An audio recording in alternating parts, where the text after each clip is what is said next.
ayahnya Sultan Murad.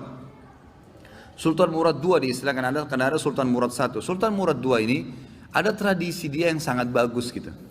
Dia punya sebuah buku ya, pribadi yang dia sering tulis sendiri pengalaman dia pada saat jadi pemimpin. Ya kan? Salah satu tradisi beliau ini, setiap malam beliau kadang-kadang sering keluar tapi pakai baju biasa. Ditinggalkan semua pakaian kesultanannya, dia keluar dengan penasehatnya berdua ngeliling-keliling di jalan Istanbul.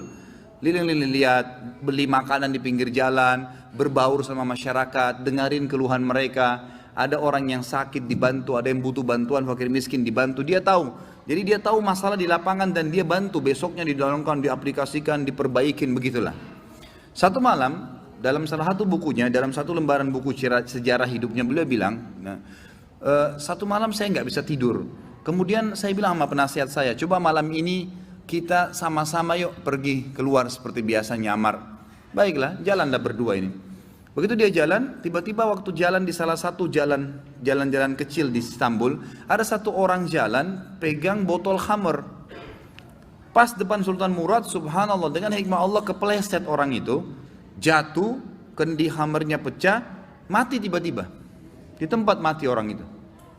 Waktu mati, biasanya kalau ada orang seperti ini jatuh tiba-tiba, umumnya kan banyak orang yang datang melihat ada apa keadaannya.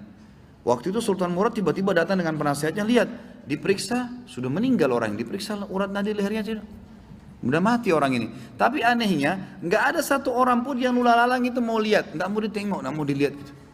Langsung kata Sultan Murad, wahai muslimin, ini ada orang mati, gitu kan? Nggak ada yang nyaut. Dua kali, wahai muslimin, ini orang muslim, oh ini orang mati, nggak ada yang nyaut. Satu orang di situ, rumahnya rupanya dekat situ, dia bilang, kami tidak akan sentuh jenazah itu, walaupun dia sudah mati. Kata Sultan Murad, kenapa? Dia bilang, tidak anda lihat, dia pegang khamar, orang ini fasik, ahli maksiat. Setiap malam zina, setiap malam mabuk. Kami nggak mau, sentuh jenazahnya kami nggak mau. Kata Sultan Murad, tapi kan dia dari kaum muslimin. Kalau kalian tidak mau mengurus jenazahnya, tunjukkan saya di mana rumahnya, biar saya yang bawa ke rumahnya. Ada beberapa orang, ringkas cerita, membantu Sultan Murad datang ke rumahnya. Diketok pintu, dibuka, istrinya lihat suaminya meninggal, nangis. Seperti umumnya biasa wanita, menangis, kemudian masuklah. Yang lain ini orang-orang yang tadi nunjukin rumah itu sudah pulang semua. Tinggal Sultan Murad sama penasehatnya. Duduk depan jenazah ini, istrinya nangis. Kata Sultan Murad, saya mau tanya, kenapa waktu tadi suami kamu jatuh, mati ini, nggak ada yang mau lihat jenazahnya? Dan tersebar isu di tengah-tengah masyarakat tadi, mereka nggak mau sentuh ini karena dianggap suami kamu ini fasik, setiap hari zina, setiap hari mabuk. Sultan Murad kaget waktu istrinya tiba-tiba berhenti nangis, langsung dia bilang, saya udah tahu orang akan nilai begitu suami saya.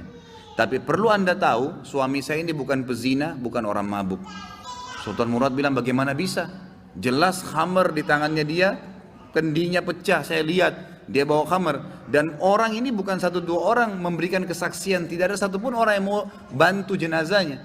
Dia bilang, iya, saya perlu berikan kepada anda kesaksian. Kata istrinya, suami saya ini orang sangat saleh, luar biasa ibadahnya kepada Allah, pada saya dan anak-anak baik, dan dia juga sangat dekat hubungannya dengan Allah. Sholat malamnya nggak ketinggal, kalau siang hari puasa, sedekahnya bagus. Tambah kaget Sultan Murad, bagaimana ceritanya? Dia bilang, suami saya ini punya satu usaha di tengah-tengah kota sini. Setiap hari hasil bisnisnya dia dibagi 3 keuntungannya. Sepertiga dibawa pulang ke rumah untuk saya pakai makan dan minum untuk anak-anak saya. Sepertiga lagi, sepertiga keuntungan diberikan botol khamr, berikan minuman keras. Dia bawa pulang ke rumah, dibuang di WC. Dia nggak minum, dibuang di WC. Terus dia bilang apa depan saya, kata istrinya, itu yang berikan kesaksian. Setelah dia buang, dia bilang, segala puji bagi Allah, minimal membuat saya ya mengurangi orang muslim yang mabuk hari ini. Terus sepertiga lagi yang tersisa, dia datangi tempat perzinahan, lalu dia bilang sama yang punya tempat perzinahan, ini berapa orang wanita di sini pezina? 10 orang. Berapa bayarannya kalau perempuan satu malam sampai besok pagi dibayar? Kata si tempat punya tempat sekian, dikasih sama dia, sepertiga untungnya nih, 10 orang ini semua saya booking malam ini, tutup tempat kalian.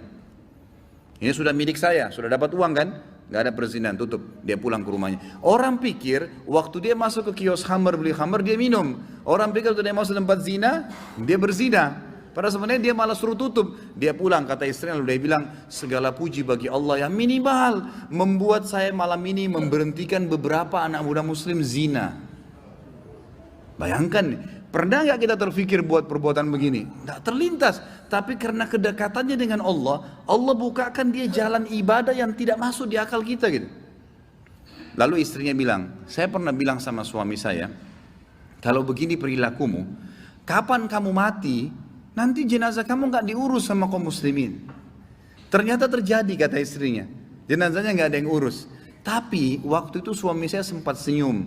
Dan suami saya bilang, tenang aja hai istriku. Kalau saya mati, yang sholati saya nanti khalifah, sultan, penasehatnya, dan juga seluruh ulama Istanbul. Sultan Murad waktu itu menangis, lalu mengatakan, suamimu benar. Saya Sultan Murad, khalifah muslimin, saya akan urus jenazah suamimu. Saya akan, ini penasehat saya, kami akan sholati dan saya akan undang seluruh ulama di Istanbul untuk mensolatinya. Kedekatan diri seseorang pada Allah, Allah akan bukakan kita di lini-lini ibadah yang kita tidak sadar gitu, tidak sangka.